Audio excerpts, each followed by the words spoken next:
Chapter 27. The man he used to be. A very familiar foe. Light in the darkness.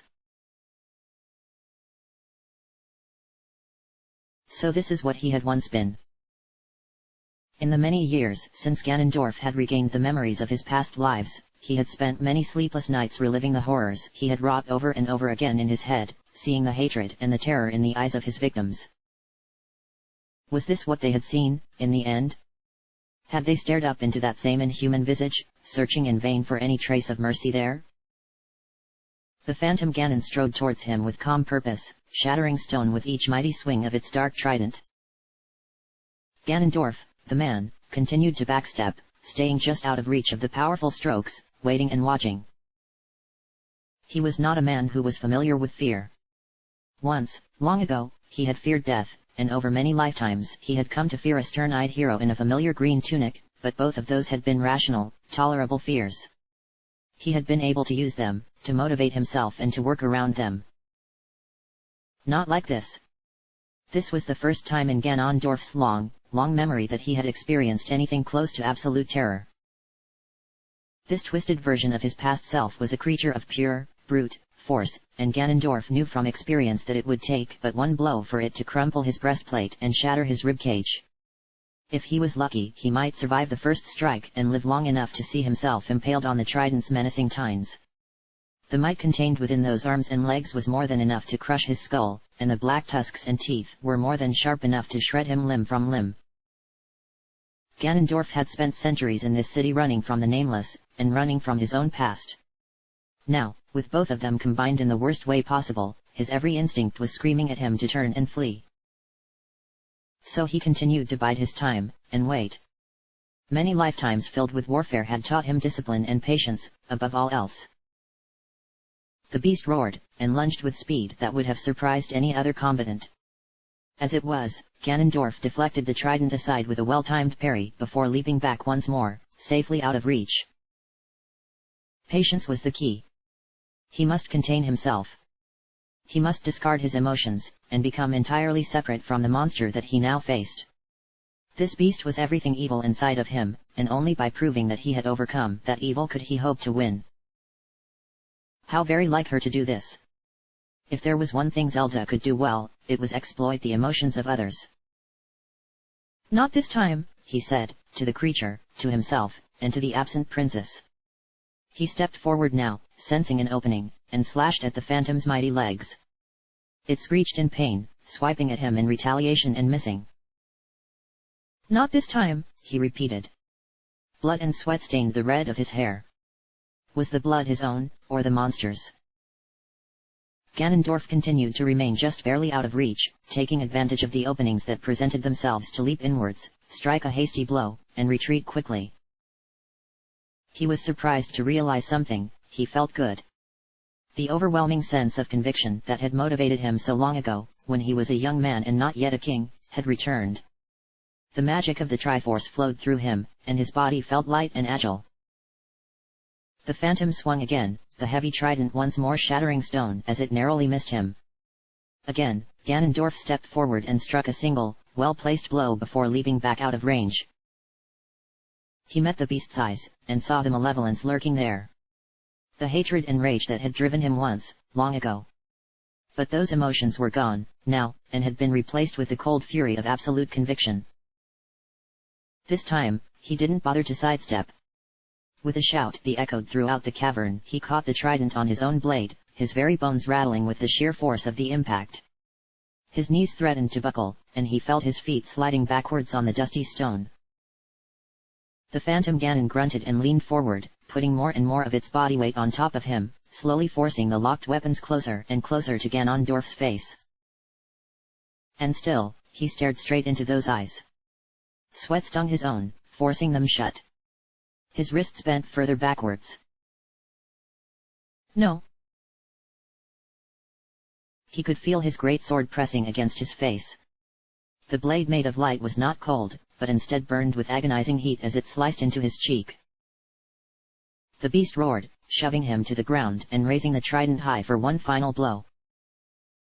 No. The brute's mighty arm came down, the deadly tines whistling through the air towards him. Ganondorf reached out and caught the middle prong, mere centimeters before it plunged into his chest. The beast pressed down harder, but this time the weapon did not budge. Ganondorf's hand, fingers wrapped tightly around the weapon, glowed with a blinding golden light. And at last, for the first time, he felt it truly surging through him. Power.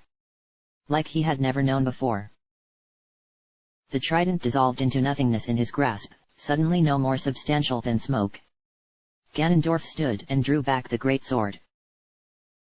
I am not that man any longer. I am not him. He drove the blade deep into the heart of the monster that he had once been. Ganon screamed in agony, a piggish, bestial cry that soon gave way to Ganondorf's own voice. He heard himself bellowing his anger and pain at the world, and he heard all of the malice that had once been present inside him contained within that noise. And then it was gone, vanishing like so much smoke. The glow of the Triforce faded, and Ganondorf sank to his knees, exhausted and breathing hard. Now, alone in the quiet darkness of the cavern, the visions of what he had once been came to him. He shut his eyes tightly and clenched his fists. I am not him. Not anymore. Not anymore. But he was lying to himself. Ganondorf would always carry the burden of his past lives, and knew that he would spend the rest of this one trying to make up for it. That was why he had to stop Zelda. She was walking down that same path, and for the sake of the friend she had once been, he had to help her. Slowly, painfully, he stood. There would be time for rest, but that time was not now. How long had they been fighting? 2 hours? 3? It was to be expected. They were as evenly matched as it was possible to get. The water swirled around Link's boots as he slowly circled his double, the Master Sword raised in front of him. His tunic was torn in many places where the Dark Link's blows had landed, beneath that his chainmail was scored deeply, and he bled from those cuts which had managed to find their way through to flesh. Navi hovered nervously overhead, watching in anxious silence. The only other sounds were the gentle stirring of the ankle-deep water, and Link's own measured breathing. The Nameless had so far fought in complete, unnerving silence. It was Link who moved this time, very gently sliding forward beneath the shallow water even as his hands moved with deceptive speed, so that the noise of the water did not betray the ferocity of his strike. The sword met its mirror image with an eerie silence. Link's two-handed swing stopped dead and he felt the jarring shock of contact and the familiar ringing all the way up his arm, but there was no noise whatsoever to mark the meeting of the two blades. He swung again, twice, and blocked the expected counterattack, all with the same disturbing absence of sound. Ha! His wordless exhortation of effort shattered that quiet as he stepped forward, putting himself inside of the Dark Link's reach, and drove the point of the sword home in a killing blow through the heart. Or at least he would have, had the creature not pushed away from Link and escaped the maneuver with barely a scratch. But still. A scratch.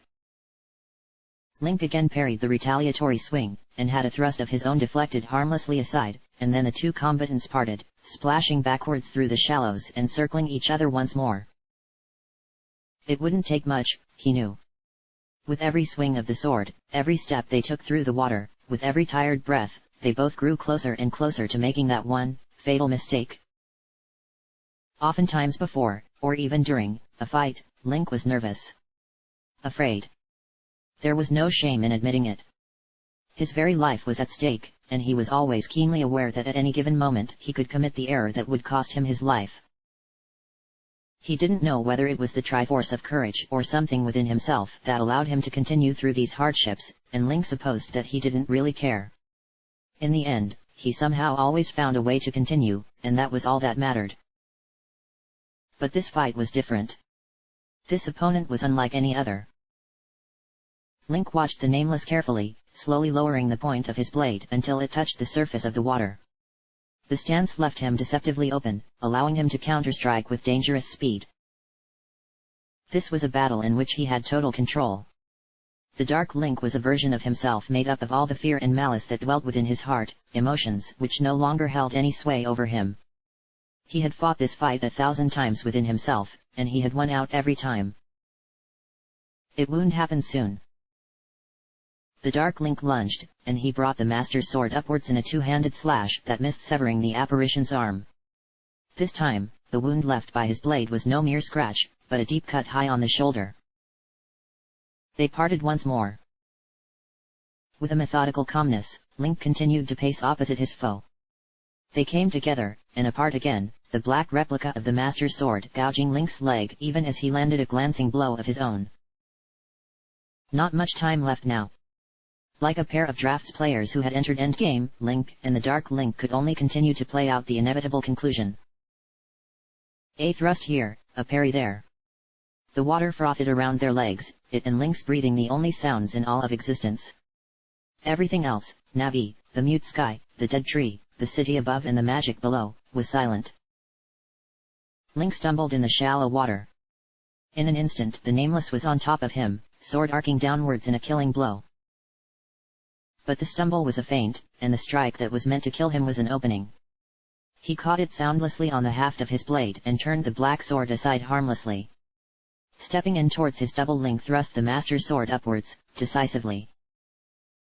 Noise returned to the world. The sound of a million tiny drops of water, descending all around them from Hyrule above. The sound of Navi's wings, and of her gasp of shock.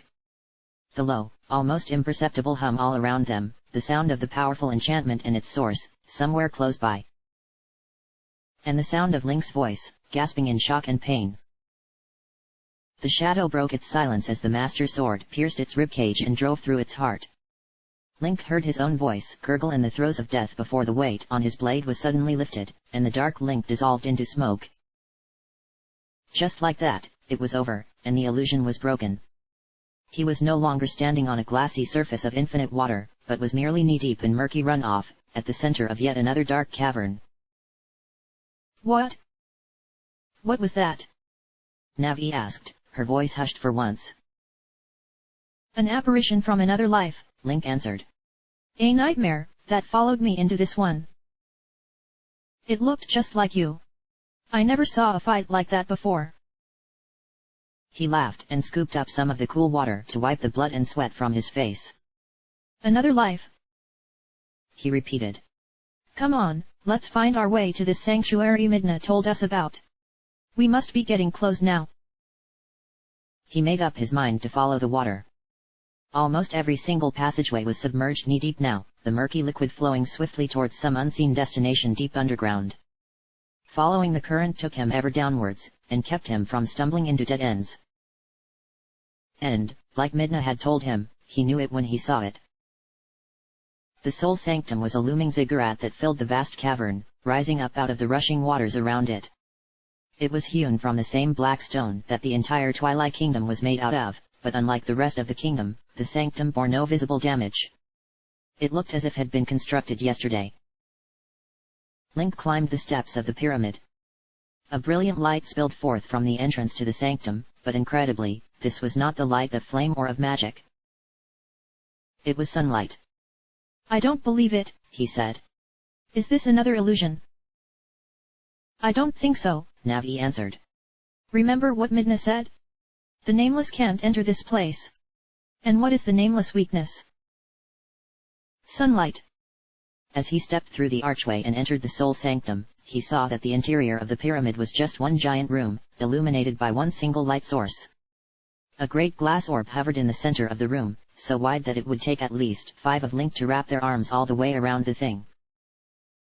The orb contained something very small, however, a tiny sphere suspended inside the glass bubble, seemingly made out of pure light. It was no bigger than the head of a pin, and yet its light was powerful enough to fill the entire pyramid as if with daylight. It's like... Navi began. A piece of the sun, Link echoed her thoughts. Sure enough, the light cast by the tiny radiant sphere had the same familiar heat as sunbeams did. It was comforting, a warm light down here in the cold darkness. The fatigue of the journey and his duel with the Nameless was catching up to him. It felt like an eternity since Gorko had led them out of the Goron city and into this subterranean labyrinth, and since no light from above filtered down this far below Hyrule, there was no way of telling how long he had been down here. It could have been days, by now. He tugged his tunic over his head and wadded it up into a ball. Hey! Navi! What is it, Link? Keep an eye out for Ganondorf and Midna. I need to rest. Are you alright? He waved the concerned fairy away. I'm fine. I just need sleep. For a few hours. Keep watch. I'll wake you the moment I see something. Nodding, he lay down in the corner of the pyramid's central chamber and tucked his rolled-up tunic under his head, closing his eyes. He had just begun to drift off when a sudden thought occurred to him. Navi. Yes. When you wake me up, do it quietly, please. Not awaiting her response, he closed his eyes, his very bones aching from the day's exertions. Gently warmed by the light of the sanctum, within minutes he had drifted off to sleep. And, seemingly moments later, Link was awoken by the smell of smoke. Fire, he thought, jumping to his feet and looking about for the danger. But none presented itself. It felt like he had only just closed his eyes, but judging by how refreshed his body felt, he must have been asleep for a few hours, at the very least. Now that Link was fully awake, he could hear the crackle of flames nearby, along with the hushed tones of a low conversation. A very familiar hulking figure in gilded armor was crouched over a bonfire built on the steps of the pyramid. Ganondorf, Link said. He half turned. You're awake. Navi was sitting on Ganondorf's shoulder. How long was I asleep for? 6 hours, Navi said. Ganondorf got here an hour ago and said to let you sleep. You'll need your rest. It's likely we still have a long journey ahead of us, and we don't know what other dangers we may face down below. Link peered over Ganondorf's shoulder at the fire, which was burning merrily without the aid of any wood whatsoever. Whoa, where did you get those? 8 good-sized fish were impaled on Ganondorf's great sword, which he held over the flames and was turning gently. There's water all around us down here. Fish from the river must find their way down through the waterways. There are fish in here. He looked down into the dark waters that surrounded the base of the pyramid. Are you sure they're safe to eat? Seeing that they were cooked plenty, Ganondorf withdrew his sword from over the fire and slid one of the fish off of the end of it. No. He took a big bite out of it, scales and all. But I'm so hungry that I don't care. Link realized that he didn't either. He sat next to the fire and started to eat. The fish, although bland, had been cleaned and cooked well enough to be more than appetizing. I fought the Nameless on my way down here. Let me guess. It appeared as a dark version of yourself. He looked up sharply. How did you know? Because I fought it as well, and the same thing happened to me. Ganondorf sighed, and there was something more than just tiredness in that sigh. That's old, dark magic. I was forced to confront everything that I had once been. The dark beast, Ganon. And I destroyed the monster. Or, so I thought, until you told me that you, too, had encountered it. Link nodded. I did. I killed it. You killed your twin. I killed mine. He paused to take another big bite. But what about Midna? She left us to confront the monster on her own. What if she fought an apparition just like we did? Midna told us she had a plan, Link said. So I'm willing to believe in her for a little while longer. A little while isn't forever, Ganondorf replied. Either she's dead or she isn't. Remember, Midna knows this place a lot better than we do, so she probably won't get lost. If she doesn't turn up soon, then we have to go on without her. Link nodded. Neither of them voiced the additional worry that the Nameless was still alive, somewhere out there in the darkness. How long should we give her? Ganondorf sighed again. Half a day. We'll give her half a day. Agreed. Link turned back to the fire. He kept it to himself that he had only been thinking 8 hours. As it turned out, 8 hours was about how long it took for a familiar tall redhead to come slogging out of the waist-high water that filled the cavern. Midna looked like an absolute wreck, her hair and face were coated in what could have been either dried mud or blood, her supplies and her sword were missing, and her clothes were torn and, in many places, burnt. Go wake Ganondorf, Link said under his breath. Navi fluttered off into the temple. She climbed the temple stairs in a daze and collapsed soggily in front of the fire. You look absolutely horrible, Link told her. So do you, she said, raking a hand through her matted hair. But at least I'll look better after a bath. You're stuck with ugly. But then she lifted her head. I'm glad you're still alive, Link. Where's Ganondorf? Sleeping. And you're glad? We've been waiting hours for you. What happened? She took a deep breath. And then another. Link was beginning to wonder if she was going to answer him when she said, Zelda did something. Some sort of magic, something I'm unfamiliar with. When I went to confront the Nameless, it split into 3 parts. That makes sense, Link said. She frowned. It does. Yes. Ganondorf and I both fought shadows that took our own forms. Did the same thing happen to you? Another long pause. Yes. But do you remember how I used to look? When I was an imp? That was what the Nameless turned into. It had all of the powers that I used to, before Zelda took the magic of my reliquary from me. I had to run. It almost killed me, but I barely got away. Midna snapped her fingers, and a tiny blue flame appeared in the palm of her hand. She stared at it for a while. I need my reliquary back, Link. I've decided, I can't go on being this much weaker than I once was.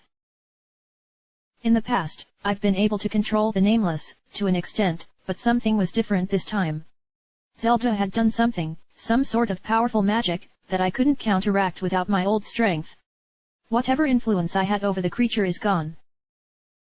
I think it's about time you explained why you had that power in the first place. Ganondorf's gilded black armor rattled about his frame as he stepped towards her. I believe you owe us an explanation. Ganondorf, she just walked out of the catacombs. She looks like she's about to pass out. Give her a break. His eyes narrowed. No. You've been hiding this from us for far too long, Midna. The spell that binds that creature is powerful, unique magic, unlike anything else in Hyrule. Did you think I wouldn't figure it out? Midna gritted her teeth, and her eyes darted back and forth between Link, Ganondorf, and Navi. Fine. I wasn't just acting on a hunch when I said I could control the Nameless. I have always had that ability. And it isn't just because the magic that binds it is of Twilight origin. Then what is it? Link had a sinking feeling that he already knew the answer. The night that Zant and Zelda descended into the deepest recesses of Hyrule and created that monster, the night the Twilight people died, I was with them. Did they kidnap you? Navi asked. What? No. She scowled. I could command the beast because I gave it life. I created the Nameless. Link turned to glance out into the darkness of the caverns, knowing that the beast still roamed those shadows. Goddesses, Midna, what have you done? Ganondorf sat down, and leaned forward. Maybe you had better explain everything from the beginning.